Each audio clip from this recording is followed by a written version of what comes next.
Exercise 5.1 में हमने 10 क्वेश्चनों को कंप्लीट कर लिए।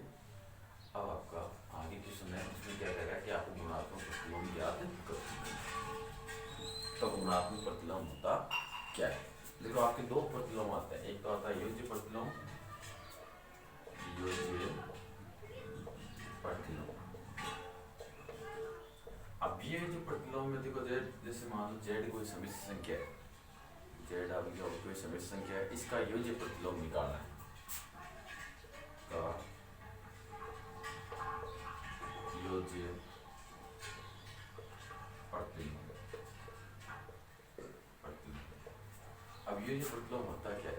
तो योज्य का मतलब योग से जुड़ा हुआ है। अब योग का प्रतिलोम, तो योग का प्रतिलोम क्या हो गया? अंतर, यानी ये क्या हो जाएगा? माइनस का जेड हो जाएगा, यानी हमने क्या कर दिया? ऋणात्मक चिन्ह लगा दिया। तो योग का प्रतिलोम क्या हो गया? आपका ऋणात्मक हो गया। तो जेड का योज्य प्रतिलोम क्या हो गया? माइनस का जेड हो गया। अब इसी प्रकार से आपका गुणात्मक प्रतिलोम, दूसरा प्रतिलोम आता है आपका गुणात्मक प्रतिलोम। अब गुणात्मक प्रतिलोम में गुणा का प्रतिलोम क्या हो जाएगा?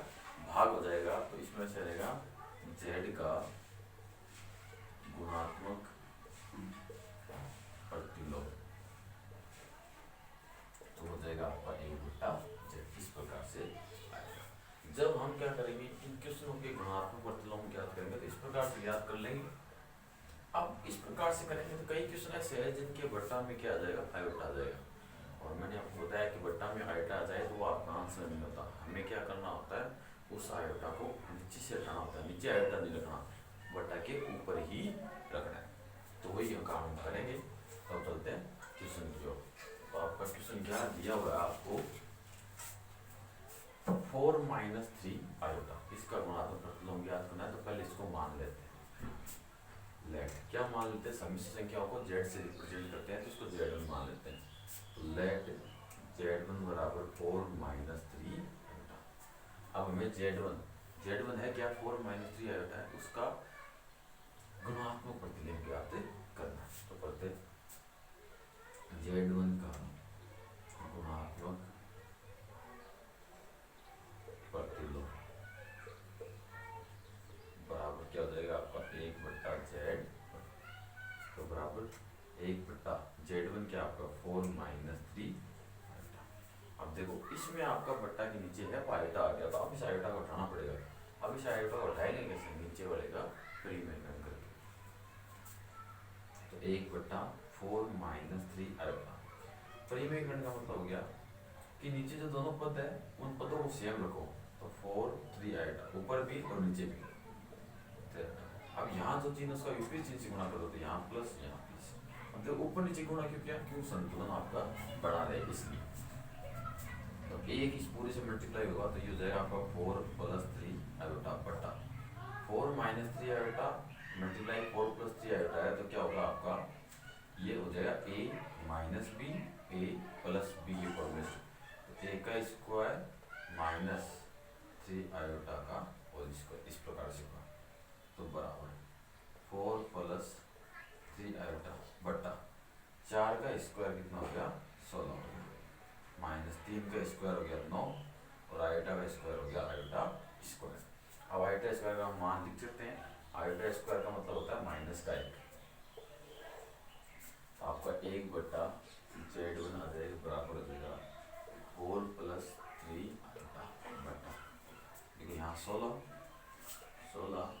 माइनस 9 गुना आयोटा स्क्वायर का -1 हो गया। ये दोनों पद गुणा में दोनों माइनस के है, तो क्या हो जाएगा? गुणनफल प्लस का हो जाएगा। तो 1/z1 बराबर 4 + 3 आयोटा बटा, ये हो जाएगा 16 प्लस का 9। यहाँ से आएगा 4 + 3 आयोटा बटा 25। अब अपना समिश्र संख्या का रूप होता है a + आयोटा b होता है, वैसे इसको बना देते हैं 1/z1 बराबर, कैसे बनाएंगे? अलग अलग भाग देखिए। तो 4/25 प्लस आयोटा 3/25, और ये क्या हो गया? आपका आंसर हो गया। यही आपका गुणात्मक प्रतिलोम हो गया 4 - 3 आयोटा का।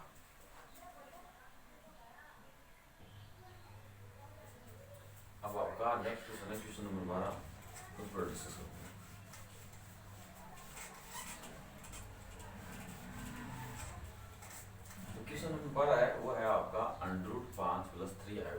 हमें क्या करना है, इसका भी गुणात्मक प्रतिलोम ज्ञात करना है। तो पहले इसको क्या करते हैं, z से रिप्रेजेंट करते हैं सभी संख्याओं को, z मान लेते हैं। तो लेट उसको z1 मानते हैं, इसको z2 मान लेंगे। तो z2 बराबर अंडर रूट 5 + 3 आइटा, ये हो गया। अब इसका भी गुणात्मक प्रतिलोम ज्ञात करना है। गुणात्मक प्रतिलोम का मतलब जैसे z का गुणात्मक प्रतिलोम होता है 1/z, वैसे z2 का गुणात्मक प्रतिलोम हो जाएगा 1/z2। तो z2 का गुणात्मक प्रतिलोम बराबर 1/z। तो 1/z2 बराबर हो जाएगा 1/√5 + 3 आइटा। अब देखो बट्टा में आइटा आ गया, इस आइटा को हटाना पड़ेगा। तो इसको हटाने के लिए हमें इसको क्या करना पड़ेगा, परिमेयकरण करना पड़ेगा। परिमेयकरण का मतलब ये हो गया कि जो नीचे वाला पद है सेम टू सेम ऐसे कुछ ऊपर नीचे गुना करेंगे, बस आयोटा के साथ वाला चिन्ह क्या हो जाएगा, बदल जाएगा। 1/z2 बराबर 1/√5 + 3 आयोटा गुणा √5 - 3 आयोटा बट्टा √5 - 3 आयोटा। ऊपर तो 1 है, 1 ऊपर वाले से मल्टीप्लाई हो जाएगा। 1/z2 बराबर आ जाएगा आपका √5 - 3 आयोटा बट्टा, यहाँ देखो ये पद सेम है, ये पद और ये पद सेम है, बस चिन्ह विपरीत है। तो ऐसा ही अपना एक फॉर्मूला होता है, अगर a + b और गुणा में a - b हो तो उसको हम a² - b² लिख सकते हैं। हम ऐसा ही करेंगे। ये हो जाएगा आपका √5 का होल स्क्वायर - 3 आयोटा का होल स्क्वायर। आपका आ गया 1/z2 बराबर √5 - 3 आयोटा बट्टा, यहाँ √5 का स्क्वायर हो जाएगा 5, फिर माइनस 3 का स्क्वायर हो गया 9 और आयोटा का स्क्वायर हो गया आयोटा स्क्वायर। अब आयोटा स्क्वायर उसका मान लिख सकते हैं, आयोटा स्क्वायर का मान -1 होगा। तो 1/z2 बराबर √5 - 3 आयोटा बट्टा 5 - 9 गुणा माइनस का आयोटा। तो 1/z2 बराबर √5 - 3 आयोटा बट्टा 5। अब देखो ये माइनस का 9 गुणा माइनस का 1 हो जाएगा प्लस का 9। 1/z2 बराबर √5 - 3 आयोटा बट्टा, ये हो गया आपका 14। अब अलग अलग भाग दो। 1/z2 बराबर √5/14 -3/14 आयोटा, और यही क्या हो गया आपका आंसर हो गया। देखो z2 का गुणात्मक प्रतिलोम 1/z2 था और 1/z2 का a + आयोटा b रूप में, यानी इस रूप में आपका आंसर आ चुका है। अब आप कहोगे सर यहाँ तो माइनस है, वहाँ प्लस है, प्लस माइनस डिपेंड नहीं करता, रूप ऐसा होना चाहिए। तो आपका जो क्वेश्चन नंबर 12 है उसका भी हमने गुणात्मक प्रतिलोम ज्ञात कर लिया। अब चलते हैं क्वेश्चन नंबर 13 की ओर।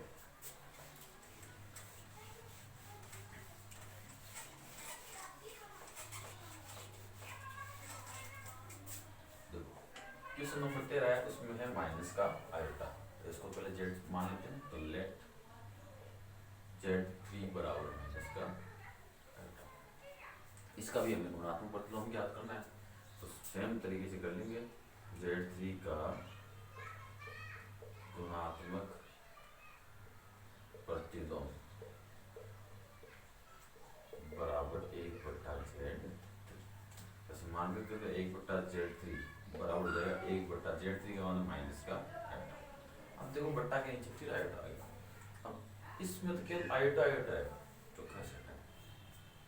देखो जब केवल आयोटा आ जाए तो क्या करना है, ऊपर नीचे आयोटा से गुणा करना है। क्यों करना है, क्योंकि नीचे जब आयोटा से गुणा होगा तो ये आयोटा स्क्वायर बन जाएगा, और आयोटा स्क्वायर का मान -1 होता है। तो आयोटा तो हट गया, हमें केवल आयोटा का हटाना था। तो ऐसा ही करेंगे, 1/z3 बराबर 1/ माइनस का आयोटा गुणा आयोटा बट्टा आयोटा। अब ये माइनस से नीचे रहो चाहे ऊपर रहो एक ही बात, तो हम इसको ऊपर भेजते हैं। 1/z3 बराबर माइनस का आयोटा बट्टा आयोटा गुणा आयोटा हो जाएगा आपका आयोटा स्क्वायर। 1/z3 बराबर, ये तो माइनस का आयोटा हो गया बटा आयोटा स्क्वायर का मान होता है माइनस का एक, ये हो गया आपका माइनस का एक। तो माइनस से तो माइनस कैंसिल हो गया, फिर आयोटा में एक का भाग देंगे तो केवल आयोटा आएगा।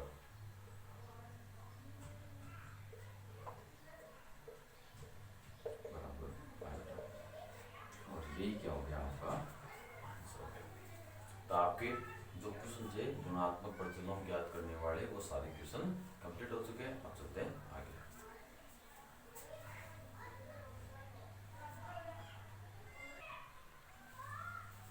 तो आपका अगला क्वेश्चन है जिसमें कहा हुआ है निम्नलिखित व्यंजक को a प्लस आयोटा b के रूप में व्यक्त करना है। यानी आपको जो क्वेश्चन दिया गया है उसको हमें a प्लस आयोटा b रूप में व्यक्त करना है।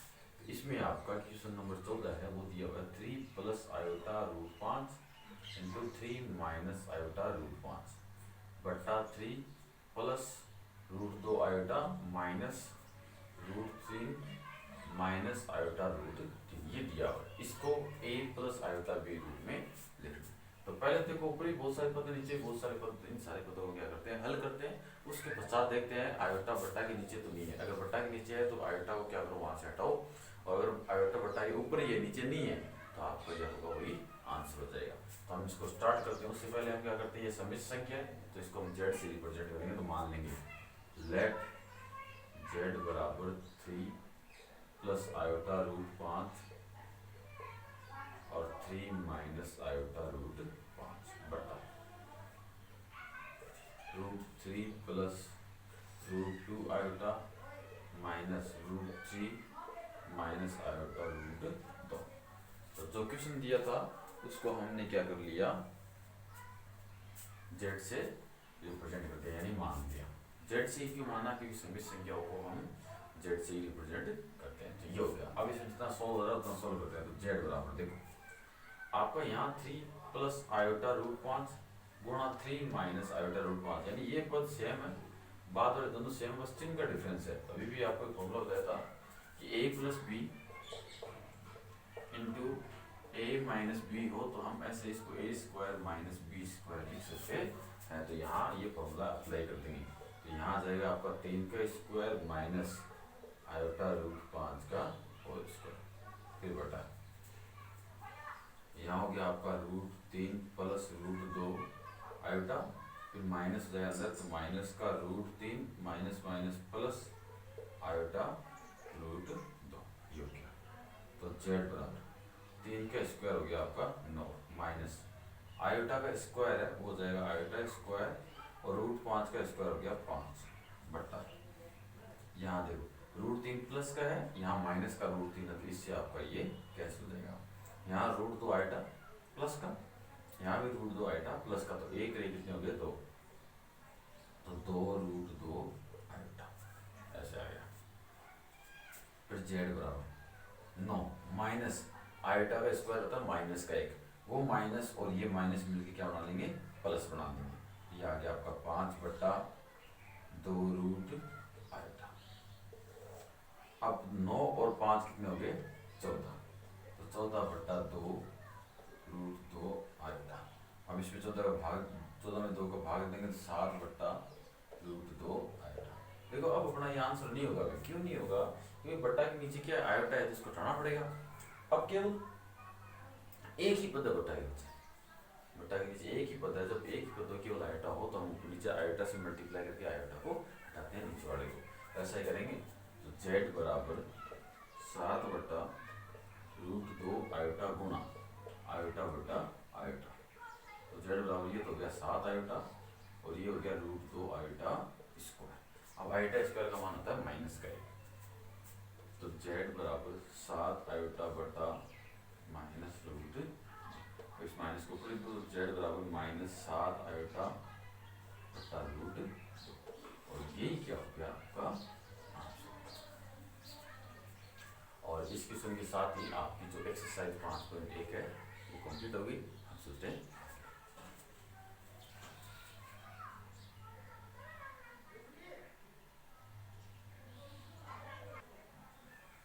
अब देखो आगे है आपका समिश्र तल या आर्गन तल। ये होता क्या है, तल क्या होता है, इन सभी को डिस्कस करते हैं। तो देखो आपने द्विविमीय निर्देशांक तो देखा ही होगा, ये होता है आपका द्विविमीय निर्देशांक। इसमें एक x विमा हो गई, एक हो गई y विमा। ये क्या होता है आपका मूल बिंदु होता है, इसको हम O से रिप्रेजेंट करते हैं। O से रिप्रेजेंट इसलिए करते हैं, मूल बिंदु इंग्लिश में कहते हैं ओरिजिन। तो ओरिजिन का फर्स्ट लेटर क्या होता है, O होता है, इसलिए।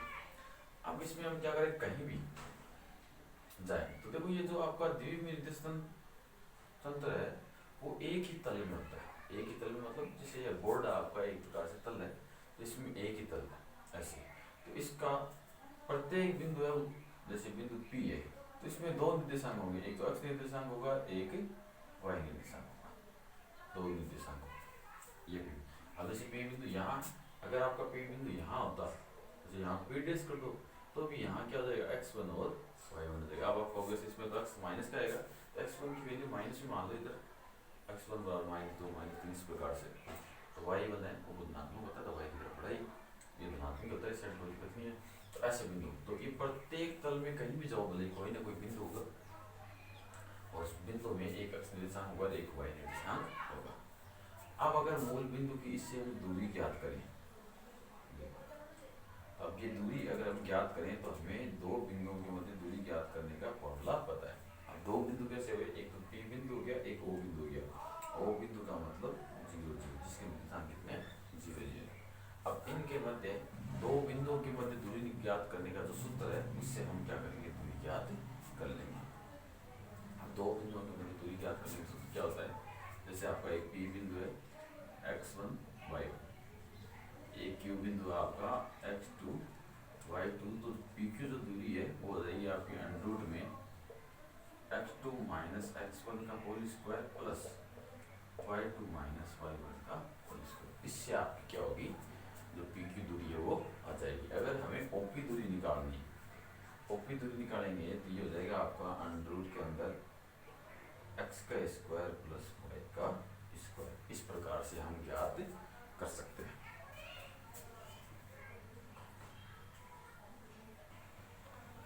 अब अगर हम यही आपका सम्मिश्र तल में पहुंच जाए, आपका जो ये तल है जिस प्रकार से आपका द्विविमीय निर्देश तंत्र होता है, उसी प्रकार आपका क्या होता है, सम्मिश्र तल होता है। सम्मिश्र तल में दो विमा होती है, एक तो x एक y वाली, यानी दो विमा होगी, एक x का मान आएगा, एक y का मान आएगा, तो वो भी द्विविमीय निर्देश तंत्र की तरह ही होता है। तो ये सम्मिश्र तल होगा। तो अब इस सम्मिश्र तल का जो प्रत्येक बिंदु है वो एक सम्मिश्र संख्या को क्या करेगा, रिप्रेजेंट करेगा। जैसे ये P बिंदु है, ये P बिंदु है आपका।